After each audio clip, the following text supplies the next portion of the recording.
The text arrived at 7:43 a.m., just as I was buttoning my best shirt for what I'd foolishly believed would be a special day.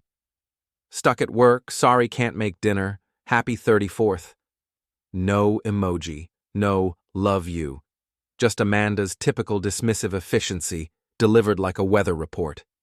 I stared at my phone screen, feeling that familiar hollow sensation in my chest that had become my constant companion over the past 6 months.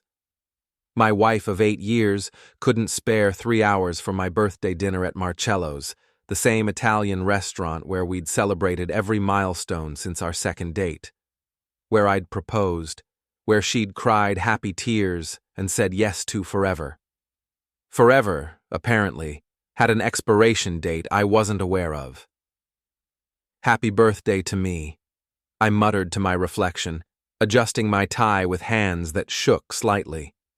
The man staring back looked older than 34, with premature gray creeping through dark hair and lines around green eyes that used to sparkle with optimism.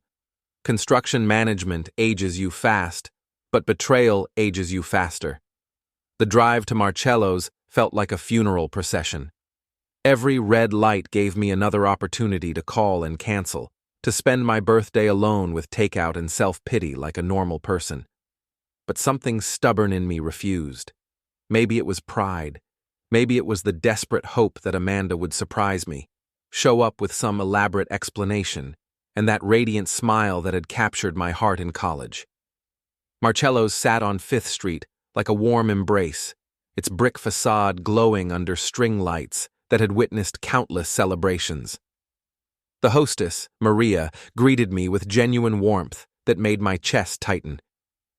"Mr. Landon, your usual table?" Her smile faltered when she realized I was alone. "Mrs. Landon running late?" "Stuck at work," I repeated Amanda's excuse, the words tasting bitter. "Just me tonight." Maria's expression softened with the kind of pity that makes you want to disappear. "Of course. Right this way." The table for 2 felt enormous with just me occupying it. I ordered Amanda's favorite wine out of habit, then switched to whiskey when the irony became unbearable. The dining room buzzed with couples sharing intimate conversations, families celebrating, friends laughing over shared plates. I sat in the middle of it all like a ghost at his own wake. My phone remained stubbornly silent. No birthday calls from friends who'd gradually stopped reaching out as Amanda's social circle had consumed ours. No messages from my brother Kyle, who'd been mysteriously absent from family gatherings lately. Even my parents, retired and living their best life in Florida, had apparently forgotten their eldest son's birthday. The chicken parmigiana arrived perfectly prepared, as always. I ate mechanically, tasting nothing, watching other diners steal glances at the sad man dining alone on what was obviously a special occasion. The whiskey helped blur the edges of my humiliation, but it couldn't touch the growing certainty that my marriage was over. By 9:30, I'd stretched the meal as long as possible. The dinner rush had given way to a quieter crowd, mostly couples lingering over dessert and wine. I signaled for the check, ready to end this pathetic charade and go home to my empty house. Marco, one of the younger waiters, approached with the leather check folder. I'd seen him around for months, but never really talked to him. He was maybe 22, with nervous energy and eyes that seemed to notice everything. Tonight, those eyes held something that made my stomach clench. "Your meal, sir," he said, setting down the folder. Then he leaned closer, his voice dropping to barely above a whisper. "I'm sorry, but I thought you should know. Your wife is in private dining room number 4, with her fiancé." The words hit me like a physical blow. I stared at Marco, certain I'd misheard. "What did you say?" His face flushed red, but he held my gaze. "I'm sorry, Mr. Landon. I recognized her from all the times you've been here together. She's been coming in with another man for weeks. Tonight they're celebrating their engagement. I thought you should know."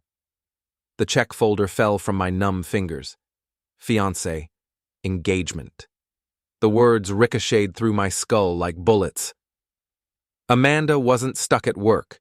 She was 50 feet away, celebrating her engagement to another man while I sat alone on my birthday like a fool. Room 4? My voice sounded foreign to my own ears. Marco nodded miserably. Down the hall past the restrooms. Sir, I'm really sorry. I stood on unsteady legs, the whiskey and shock making the room tilt. The walk to the private dining rooms felt endless, each step bringing me closer to a truth I wasn't sure I could survive. The hallway was dimly lit, intimate, designed for romantic dinners and business meetings that required privacy. Room 4's door was slightly ajar, warm light spilling into the corridor. I could hear Amanda's laugh, the genuine, delighted laugh she used to save for me. My heart hammered against my ribs as I approached, each beat echoing in my ears like a countdown. I peered through the crack in the door and saw her. Amanda sat across from a man whose back was to me, but I could see enough. She was wearing a stunning black dress I'd never seen before, her blonde hair swept up in an elegant style that emphasized the graceful curve of her neck. Her left hand rested on the white tablecloth, and even from my position, I could see the diamond engagement ring catching the candlelight. "I can't wait to marry you," she was saying, her voice soft with an intimacy I remembered from our early days. "This feels like a dream." The man reached across the table to take her hand. "Once the divorce is final, we can be together properly. No more sneaking around." My legs nearly gave out. Divorce.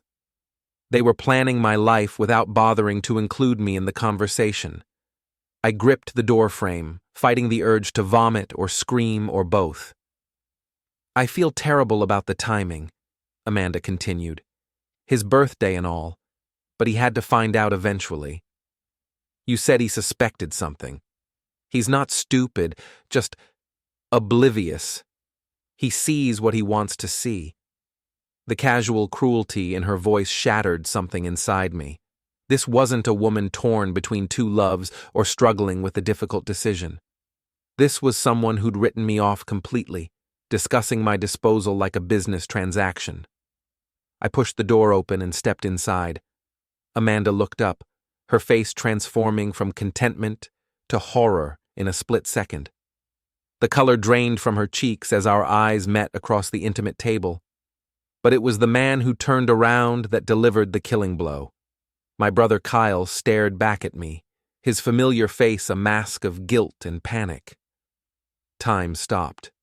The elegant private dining room, with its warm lighting and romantic ambiance, became a tableau of betrayal frozen in amber. My wife and my brother, hands intertwined across a table set for two, staring at me like deer caught in headlights. Kyle was the first to break the silence. "Brother, His voice cracked on the word, and he released Amanda's hand like it had burst into flames. "Don't." The word came out harder than I intended, cutting through the air like a blade. "Don't call me brother." Amanda found her voice, though it trembled with panic. "Nick, this isn't what it looks like." I laughed, a sound devoid of humor that seemed to echo off the walls. "Really? Because it looks like my wife is wearing an engagement ring I didn't give her, sitting with my brother in a private dining room while I ate alone on my birthday."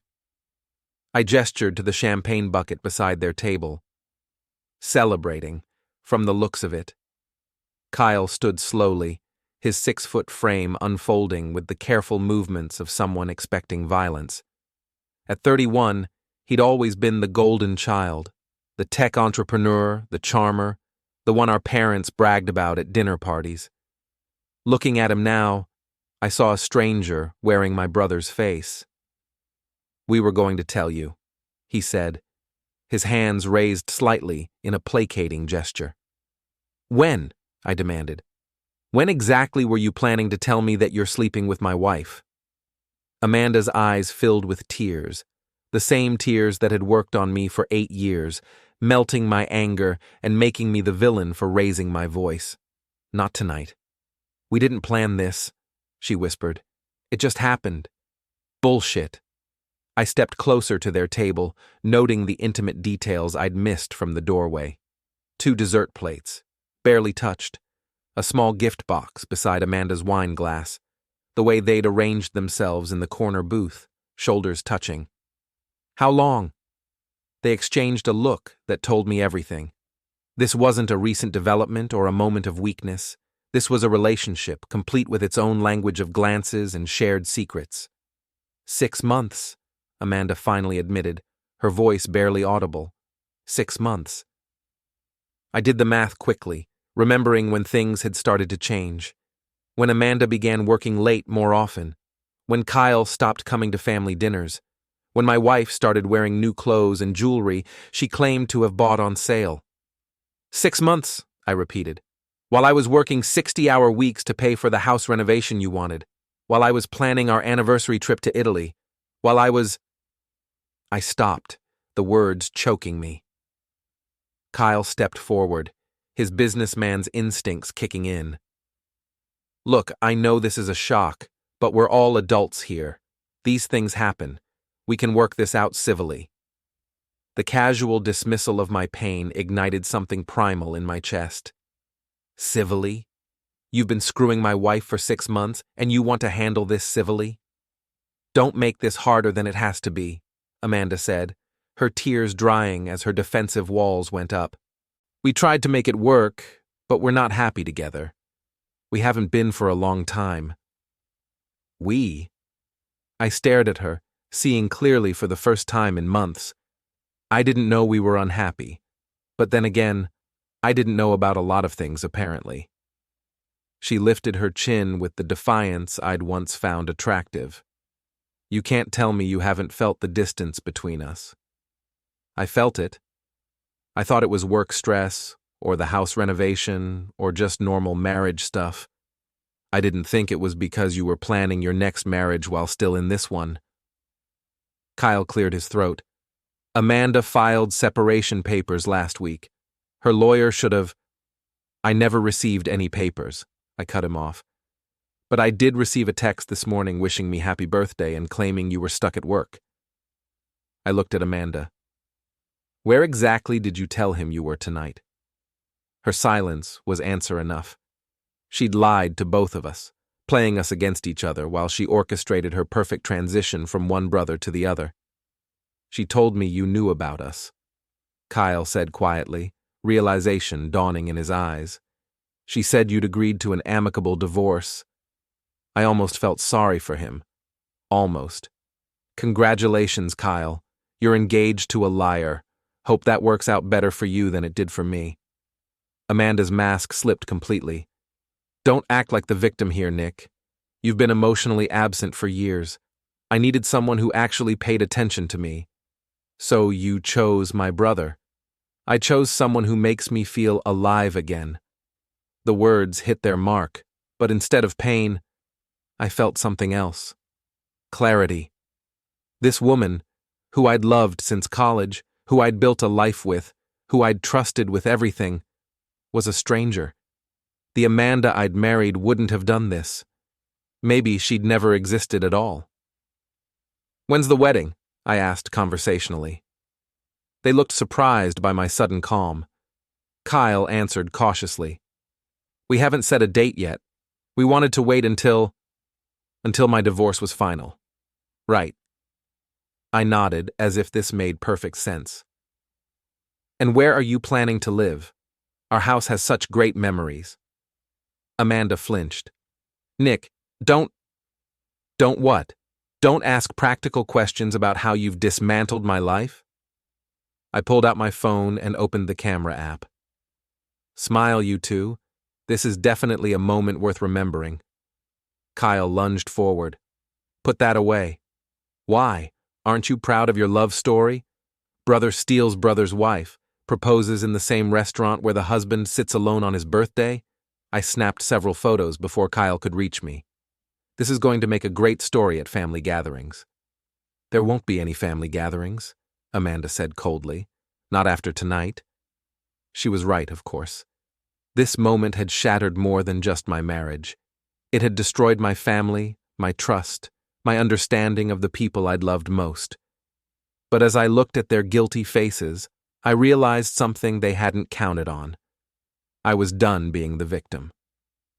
"You're absolutely right," I said, pocketing my phone.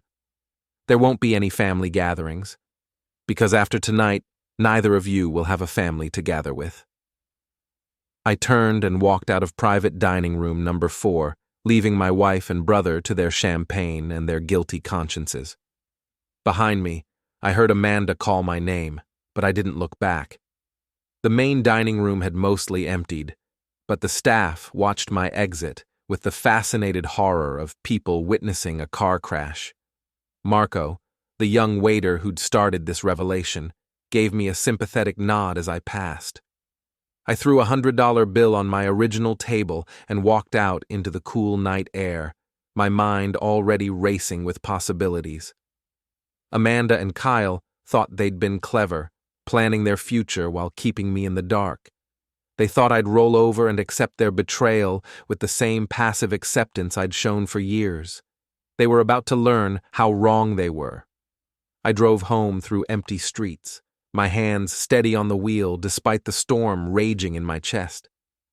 The house Amanda and I had bought 5 years ago sat dark and silent, its Tudor revival facade hiding the lies that had been festering inside. Our dream home had become a mausoleum of false promises. The first thing I did was change the locks. It took me until 3 in the morning, working by porch light with tools from my construction company. Each tumbler that fell into place felt like a small victory, a tiny reclamation of control. By dawn, every entrance to the house that bore my name on the deed had new hardware. Amanda's keys were now worthless pieces of metal. I'd just finished the back door when her BMW pulled into the driveway. She climbed out slowly, still wearing that black dress, her makeup smeared from what I assumed were tears. Kyle wasn't with her. Apparently, chivalry was dead even among homewreckers.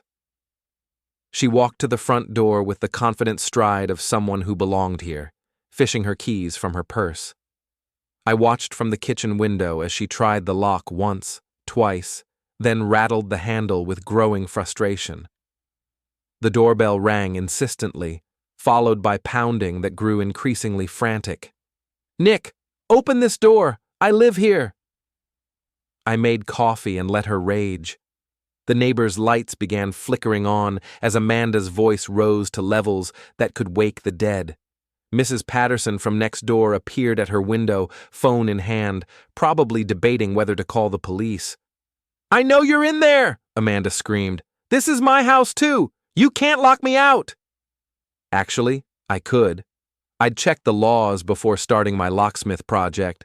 As the sole name on the deed and mortgage, I had every right to secure my property. Amanda's name wasn't on any of the paperwork, a decision she'd insisted on years ago for tax reasons that now seemed prophetic. My phone buzzed with texts, first from Amanda, "Open the door now," then from Kyle, "Be reasonable about this," then Amanda again, "I'm calling the police." I sipped my coffee and waited. The squad car arrived 20 minutes later, its red and blue lights painting the pre-dawn darkness in alternating colors. Officer Martinez, a middle-aged woman with tired eyes, listened to Amanda's hysterical explanation while taking notes. Then she knocked on my door. "Mr. Landon, could you step outside, please?" I opened the door, coffee mug in hand, looking like a man who'd been peacefully enjoying his morning. "Good morning, officer. How can I help you?" "Your wife says you've changed the locks and won't let her in." "That's correct." I handed her a folder I'd prepared. "Here's the deed showing I'm the sole owner, the mortgage documents, and photos from tonight showing my wife with another man in what appears to be an intimate setting." Officer Martinez flipped through the paperwork with professional efficiency. Behind her, Amanda stood beside her car, arms wrapped around herself against the morning chill, looking small and vulnerable. It was a performance I'd seen countless times, but it no longer moved me. "Sir, even if she's not on the deed, if this is her primary residence—" "She can establish residency at her fiancé's place," I interrupted. She's been living a double life for 6 months. Time to pick which life she wants. The officer's eyebrows rose slightly. She walked back to Amanda, spoke quietly for a few minutes, then returned to me. She's going to gather some personal items and leave voluntarily, Officer Martinez said. She understands this is a civil matter that needs to be resolved through the courts. I'll pack a bag for her, I offered. She can collect it from the porch. Amanda's face flushed red. I'm not leaving. This is ridiculous. Ma'am, Officer Martinez said firmly, you need to calm down. The property owner has the right to secure his home. If you want to dispute that, you'll need to take it up with a lawyer. I went inside and packed Amanda's things with methodical precision. Work clothes, casual wear, toiletries, jewelry, everything she'd need for an extended stay elsewhere. I included the expensive lingerie I'd found hidden in the back of her drawer, pieces I'd never seen her wear. Apparently, they'd been reserved for special occasions with my brother. When I emerged with 3 suitcases, Amanda was sitting in her car, crying into her phone. Kyle's voice was audible even from the porch, his tone soothing and reassuring. At least she had someone to comfort her. Officer Martinez helped me load the bags into Amanda's trunk. Sir, I have to ask, are you planning to file for divorce? First thing Monday morning. She nodded approvingly. Good luck with that. As the squad car pulled away, Amanda rolled down her window. This isn't over, Nick. You can't just throw away 8 years of marriage because of one mistake. One mistake? I laughed. Amanda, you got engaged to another man. You've been living a double life for 6 months. You lied to me, to Kyle, to everyone around you. That's not a mistake. That's a pattern. I never meant to hurt you. No, you just didn't care if you did. She drove away as the sun crested the horizon, her taillights disappearing around the corner like the last remnants of our life together. I stood on the porch I'd built with my own hands, watching my marriage end in the growing daylight. My phone rang. Kyle. That was unnecessary, he said without preamble. Which part? Changing the locks on my own house or finding out about your engagement from a waiter? You're being vindictive. I'm being practical. Amanda made her choice. Now she gets to live with it. She's devastated. She's embarrassed. There's a difference. I walked back inside, noting how much larger the house felt without Amanda's presence. Tell me something, Kyle. When you were planning your future with my wife, did it occur to you that actions have consequences? We never meant for it to happen this way. How did you mean for it to happen? Were you planning to wait until I was dead? Or just until it was more convenient for you? Silence stretched between us, filled with years of shared history that now felt poisoned. Kyle had been my best man. I'd helped him start his tech company, co-signed his first business loan when the banks wouldn't take a risk on him. I'd been the one he called when his startup nearly failed, the one who talked him through his divorce from his college girlfriend. I'm sorry, he said finally. No, you're not. You're sorry you got caught. You're sorry it's messy. But you're not sorry you did it. I paused, letting the truth settle between us. And that's why this is just the beginning. I hung up and made another pot of coffee. Monday was still 2 days away, but I had plenty to prepare. Phone calls to make, documents to gather, strategies to plan. Amanda and Kyle thought they'd won by securing each other. They thought the hard part was over, that I'd quietly accept their betrayal and fade into the background of their love story. They were about to discover how much they'd underestimated the man they'd written off as oblivious and emotionally absent. I'd spent 15 years in construction management, dealing with contractors who tried to cheat me, suppliers who attempted to scam me, and workers who thought they could take advantage of my quiet nature. I'd learned that the most devastating responses come from patience, planning, and precise execution. And I had nothing but time. Monday morning arrived gray and cold, matching my mood as I sat in the law office of Patricia Hendricks, the best divorce attorney in the city. Her corner office overlooked downtown, its windows providing a view of the courthouse where my marriage would officially die. Patricia was a woman in her 50s with steel gray hair and eyes that missed nothing. She'd built her reputation destroying cheating spouses and their assets with surgical precision. Her retainer was expensive, but watching her flip through my documentation, I knew she was worth every penny. "This is excellent preparation," she said, setting down the folder I'd assembled over the weekend. "Photos, phone records, financial statements, witness testimony from the restaurant staff. You've done my job for me." "I want her to get nothing," I said flatly. "I understand the sentiment, but Virginia is an equitable distribution state. However, adultery is still grounds for divorce here, and it can significantly impact the settlement." She leaned back in her leather chair. "The fact that it's with a family member makes it even more egregious. No judge will look favorably on that level of betrayal." "What about the house?" "Solely in your name, purchased before the marriage with your money, renovated with your labor and funds she didn't contribute to. She has no claim." Patricia made notes on a legal pad. "The joint accounts?" "I've already moved everything to individual accounts, all legal. They were funded primarily by my income anyway." "Good. What about her assets?" I pulled out another folder. "This is where it gets interesting. Amanda's been spending money we don't have. Credit cards I didn't know about, loans she took out without telling me, shopping sprees that coincide with her dates with Kyle." Patricia's eyebrows rose as she reviewed the financial records I'd obtained. "30,000 in undisclosed debt?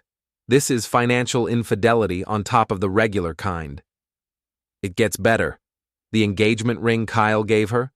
$12,000 purchased last month. That's more than I spent on our wedding rings combined. Where did he get that kind of money? That's the million-dollar question. Kyle's tech startup has been struggling. His divorce last year cleaned him out. Either he's hiding assets or he went into debt to impress my wife." Patricia smiled, the predatory expression of a shark scenting blood. "I like you, Nick. You think like a prosecutor. I think like someone who's been systematically betrayed by the people he trusted most." We spent 2 hours mapping out strategy. Patricia would file the papers that afternoon, citing adultery and seeking dissolution of marriage with maximum prejudice. The financial infidelity would be front and center, along with Amanda's abandonment of the marital home. "One more thing," Patricia said as I prepared to leave. "You mentioned your brother's business is struggling. If he's been using company funds for personal expenses like engagement rings, that's corporate malfeasance. Might be worth looking into." I hadn't considered that angle, but it made sense. Kyle's startup, TechFlow Solutions, had received several rounds of investment funding. If he was using investor money to finance his affair with my wife, that was fraud on a completely different level. From the law office, I drove to my construction site across town. The Riverside Shopping Complex was my biggest project to date, a $2 million job that would establish my company as a major player in commercial development. My crew was already at work, the sound of hammers and power tools creating a symphony of productivity. "Boss!" Tommy Rodriguez, my foreman, jogged over as I parked. "How was the birthday dinner?" Tommy was one of the few people who knew about my marital problems. We'd worked together for 8 years, and he'd become more friend than employee. His loyalty was about to be tested. "Enlightening," I said. "I need you to keep something quiet for now. Amanda and I are getting divorced." His face darkened. "She finally admit to the affair?" "You knew?" "Construction workers talk, boss. Word gets around when someone's wife is seen at hotels with another man. I was waiting for you to bring it up." The casual revelation hit me like a physical blow. My own crew had known about Amanda's betrayal while I'd remained oblivious. The humiliation burned, but it also fueled my resolve. "Who else knows?" "Most of the guys. We didn't want to be the ones to tell you, but we've been worried." Tommy's expression softened.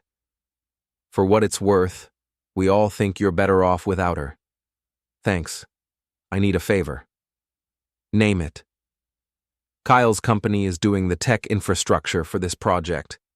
I want you to document every delay, every cost overrun, every failure to meet specifications. Everything. Tommy grinned. Already on it. His people are amateurs. They've cost us 3 days and counting. Perfect. And Tommy? Start looking for a replacement contractor. I have a feeling TechFlow Solutions is about to have some serious problems. I spent the rest of the morning reviewing Kyle's work on the project. His team had indeed been sloppy, missed deadlines, substandard installations, change orders that inflated costs. In my current state of mind, every mistake felt personal. My phone buzzed with a text from an unknown number. We need to talk. Meet me at Starbucks on Main Street at 2 p.m. Lisa. Lisa Chen was Amanda's best friend and maid of honor at our wedding. If she wanted to talk, it meant Amanda had sent her as an emissary. This should be interesting. I arrived at Starbucks early and claimed a corner table where I could watch the entrance. Lisa arrived precisely at 2, her designer clothes and perfect makeup a stark contrast to her nervous energy. She'd always been the type to insert herself into drama, and apparently this situation was too juicy to resist. "Nick," she said, sliding into the chair across from me. "Thank you for coming." "What do you want, Lisa?" "Amanda asked me to talk to you. She's devastated about how things ended Friday night." "How did she expect them to end? With me congratulating her on her engagement?" Lisa had the grace to look uncomfortable. "She never meant for you to find out that way." "How was I supposed to find out? Engraved wedding invitation?" "She was going to tell you after your birthday." "Right, because that would have made it so much better." I leaned back in my chair, studying Lisa's face. "How long have you known?" Her hesitation told me everything. "A few months." "So everyone knew except me. My wife, my brother, my wife's friends, my own construction crew. I was the only one living in ignorance." "It wasn't like that." "It was exactly like that. You all decided I was too stupid or too weak to handle the truth, so you let me live in a fantasy while they planned their future behind my back."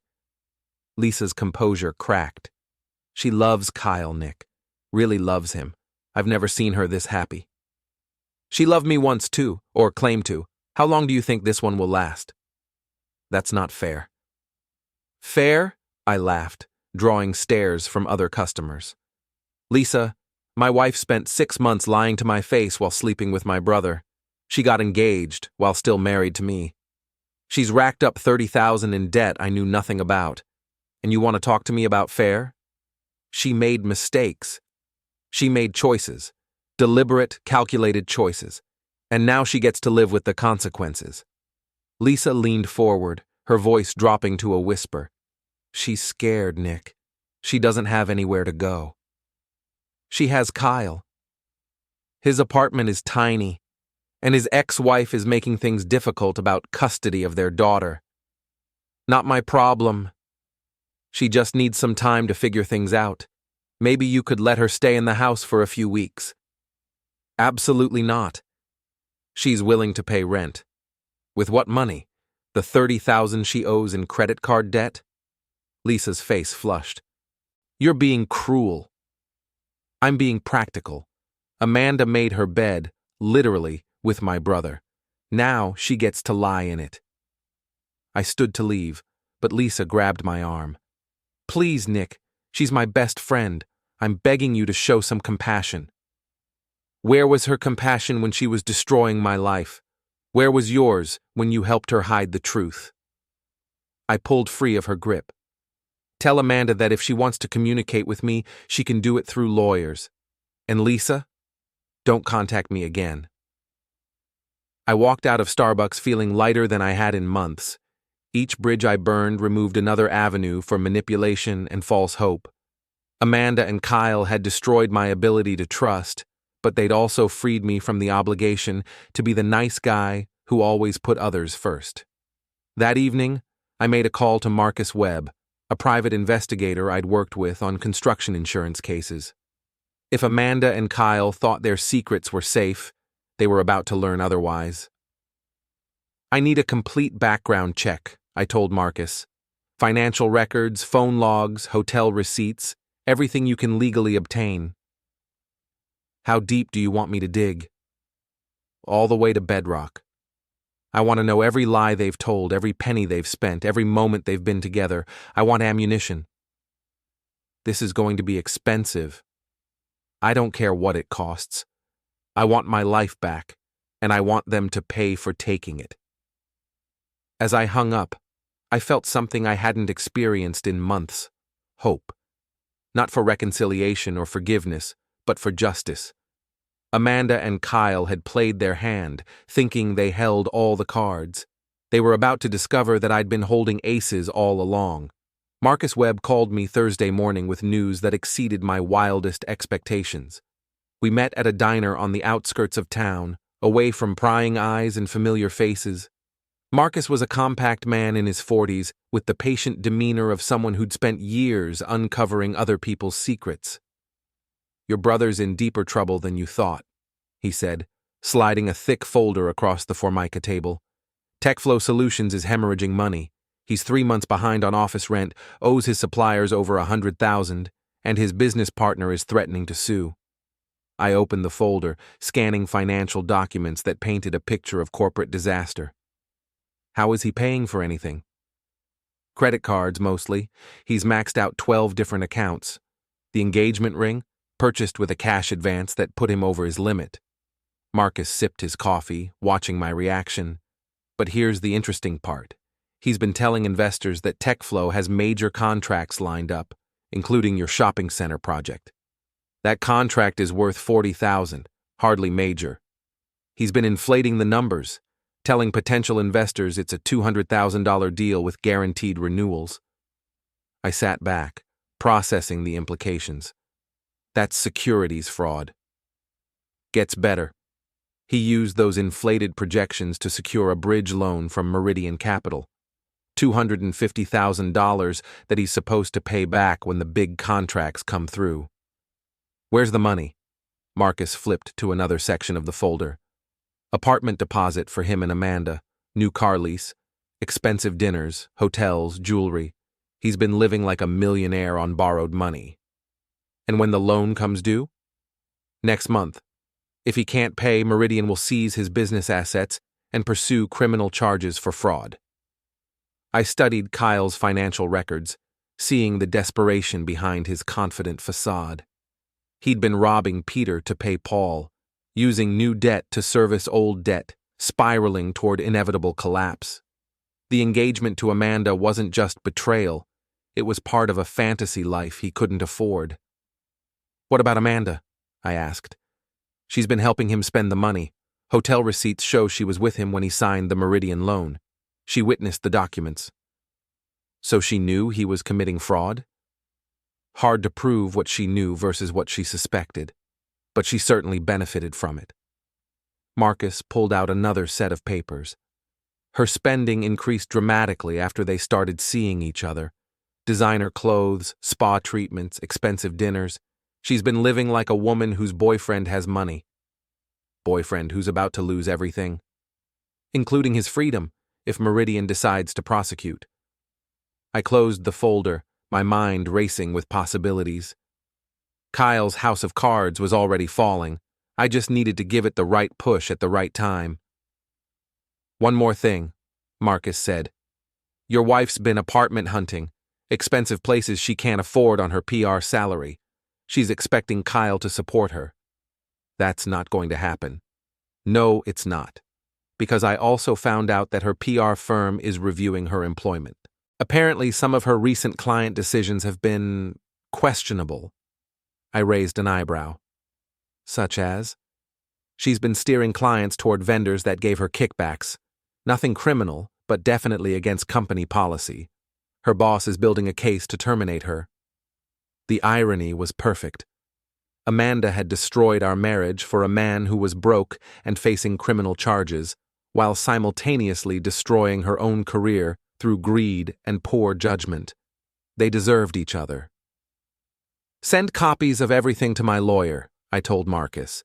And keep digging. I want to know about every lie, every debt, every corner they've cut. What's your endgame here, Nick? I thought about that as I drove back to the construction site. What did I want? Revenge was too simple a word for the complex mixture of justice and vindication I craved. I wanted Amanda and Kyle to face the consequences of their choices. I wanted them to understand that actions have prices, and their bill was coming due. But more than that, I wanted my life back, my self-respect, my peace of mind, my ability to trust my own judgment. They'd stolen those things along with my marriage, and I intended to reclaim them. At the construction site, I found Tommy arguing with one of Kyle's technicians about a botched network installation. The young man looked harried and defensive, clearly in over his head. "What's the problem?" I asked. "They ran fiber optic cable through a load-bearing wall without permits," Tommy explained. "City inspector red-tagged the whole section. We're shut down until it's fixed." "How long?" 2 days minimum, maybe 3. I looked at the technician, who was frantically texting on his phone. "Where's your boss?" "Mr. Landon said he'd be here this morning, but he's not answering his phone." Kyle was probably dealing with his own crisis. Meridian Capital had likely started asking uncomfortable questions about their loan. I made a decision that felt both practical and satisfying. "Pack up your equipment," I told the technician. "TechFlow is off the project." "But sir, we can fix this. You've had 3 chances to get it right. I'm hiring a competent contractor." I turned to Tommy. "Call Datalink Systems. Tell them it's an emergency job and we'll pay premium rates for immediate service." As Kyle's crew packed their tools, I felt a grim satisfaction. Every bridge burned, every consequence imposed, brought me closer to the justice I sought. Kyle's business was failing because of his incompetence and fraud, not my vindictiveness. I was simply refusing to enable his dysfunction any longer. My phone rang as I watched the TechFlow van pull away. "Amanda." "You can't do this," she said without preamble. "Do what?" "Fire Kyle's company. He needs that contract." He should have thought of that before he started sleeping with my wife. I paused, enjoying her sharp intake of breath. "Besides, his work is substandard. I'm protecting my investment." "You're being vindictive. I'm being businesslike, something Kyle should try sometime. He's struggling right now. This could destroy his company." "Amanda, 6 days ago you were my wife. Now you're his fiancée defending his business interests. Do you see how that might be a problem for me?" Silence stretched between us, filled with the weight of destroyed trust and shattered relationships. "I never wanted to hurt you," she said finally. "But you did hurt me. Repeatedly, deliberately, for 6 months. And now you're calling to protect the man you hurt me with. Do you understand how that sounds?" "I'm trying to be practical." "No, you're trying to have it both ways. You want to leave me for Kyle, but you also want me to support Kyle's business. You want to end our marriage, but you also want me to make your transition easier." I laughed bitterly. "It doesn't work that way, Amanda. You made your choice. Live with it." "Kyle says you're trying to destroy us." "Kyle's destroying himself. I'm just refusing to help him anymore." I hung up and blocked her number. Enough was enough. If Amanda wanted to communicate with me, she could do it through lawyers like everyone else involved in this mess. That evening I sat in my empty house reviewing the documents Marcus had provided. Kyle's financial records read like a masterclass in self-destruction, while Amanda's spending patterns showed a woman who'd confused temporary luxury with permanent security. They'd built their relationship on lies, funded it with borrowed money, and sustained it through betrayal. Now, reality was catching up with them, and they were looking for someone to blame. I wasn't interested in being their scapegoat. I'd been the victim long enough. Time to become something else entirely. The call came Friday afternoon while I was reviewing blueprints in my office. Patricia Hendricks, my lawyer, sounded almost gleeful. "Nick, you need to see this. Can you come in immediately?" "What happened?" "Your brother just made a very stupid mistake. How quickly can you get here?" I made the drive to her office in record time, my mind racing through possibilities. Patricia was waiting with a stack of legal documents and a smile that could cut glass. "Kyle tried to countersue," she announced. "He's claiming you've interfered with his business relationships and demanding compensation for lost income. That's ridiculous. I fired him for incompetence." "I know, and his lawyer should have known better than to file this." She spread the documents across her desk. "By suing you, Kyle opened his financial records to discovery. We now have legal access to everything: bank statements, business records, loan applications, investor communications. And he's been committing fraud on a massive scale: inflated revenue projections, false contract claims, misrepresentation to investors. The Meridian Capital loan alone is enough to put him in federal prison." I studied the financial documents, seeing Kyle's desperation laid bare in black and white. He'd been lying to everyone: investors, lenders, suppliers, even Amanda. His entire life had become a house of cards built on false promises and borrowed time. "There's more," Patricia continued. "Amanda co-signed some of these loan documents. If Kyle goes down for fraud, she could face charges as an accessory. She probably didn't know. Doesn't matter. She signed documents certifying the accuracy of financial statements that were completely fabricated. Ignorance isn't a defense when you're vouching for someone else's lies." The irony was perfect. Amanda had left me for a man she thought was successful and stable, only to discover she'd hitched her wagon to a sinking ship. Now she was legally tied to his fraud, facing potential criminal charges for the privilege of being his fiancée. "What do you recommend?" I asked. "We turn everything over to the FBI. Financial fraud, securities violations, bank fraud. Kyle's committed enough crimes to justify a federal investigation. Once that starts, both their lives become very complicated." "And my divorce?" "Expedited. No judge will force you to wait for a criminal investigation to conclude.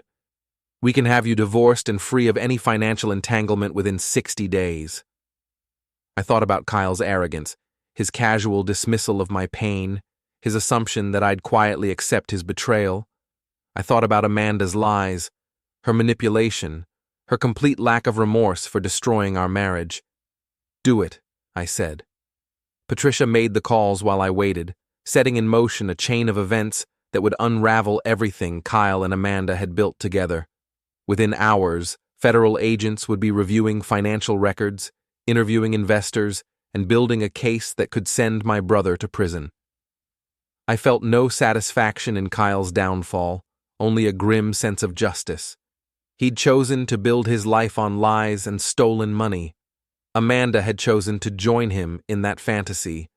Now they would both face the consequences of those choices. My phone buzzed with a text from an unknown number. "Family dinner Sunday. Mom's house. Please come. Dad." I stared at the message, imagining the conversation that had prompted it. My parents had probably heard about the divorce by now, maybe even learned about Kyle's role in it. Sunday dinner would be their attempt to fix things, to restore family harmony through forced proximity and maternal guilt. I typed back, "I'll be there." Sunday arrived gray and cold, matching my mood as I drove to my parents' house in the suburbs. The colonial where I'd grown up looked smaller than I remembered, its white siding and red shutters giving it the appearance of a dollhouse designed for a happier family than ours had become. Kyle's BMW was already in the driveway, parked next to Amanda's car. Apparently they were presenting a united front, playing the role of the happy couple for my parents' benefit. I wondered if they'd mentioned Kyle's legal troubles or Amanda's impending unemployment. My mother answered the door with the forced smile she reserved for family crises. "Nick, you look thin. Are you eating?" "I'm fine, Mom." Come in. Everyone's in the living room." The scene that greeted me was surreal in its normalcy. Kyle sat on the couch with Amanda beside him, her engagement ring catching the afternoon light. My father occupied his usual chair, reading glasses perched on his nose as he pretended to study the newspaper. The only sign of tension was the careful distance between the two camps. Nick, my father said, folding his paper. Glad you could make it. Wouldn't miss it. I took the chair across from Kyle and Amanda, noting how they instinctively moved closer together. How's business, Kyle? His jaw tightened. Fine. Really? I heard you were having some cash flow issues. Nothing I can't handle. Amanda placed a protective hand on Kyle's arm. We're working through some temporary challenges. Temporary, I repeated. That's one way to put it. My mother emerged from the kitchen, wiping her hands on her apron. Dinner will be ready in 20 minutes. Why don't we all try to have a pleasant conversation? Great idea, I said.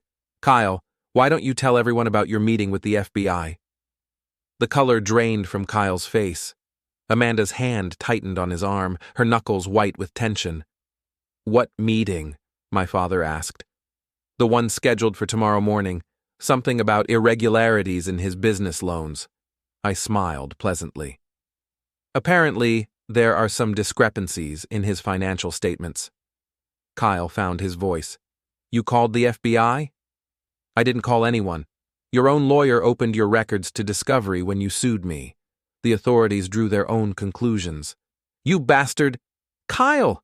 My mother snapped. Language! He's trying to destroy my life. You destroyed your own life when you decided to commit fraud to impress my wife.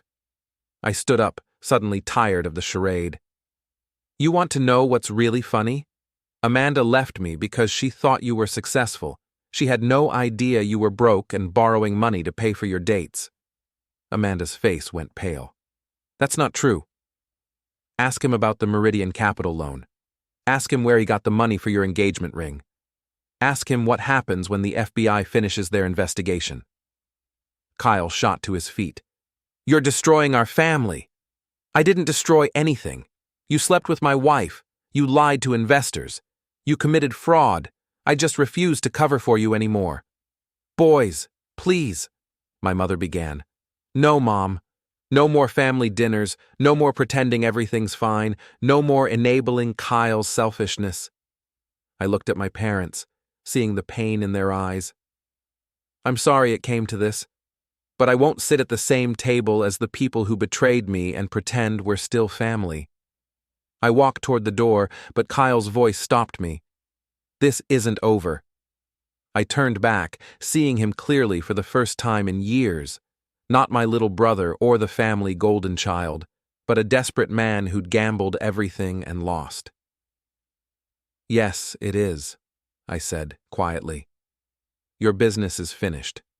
Your relationship with Amanda was built on lies and borrowed money. You're facing federal charges that could put you in prison, and you did it all to yourself. Amanda loves me.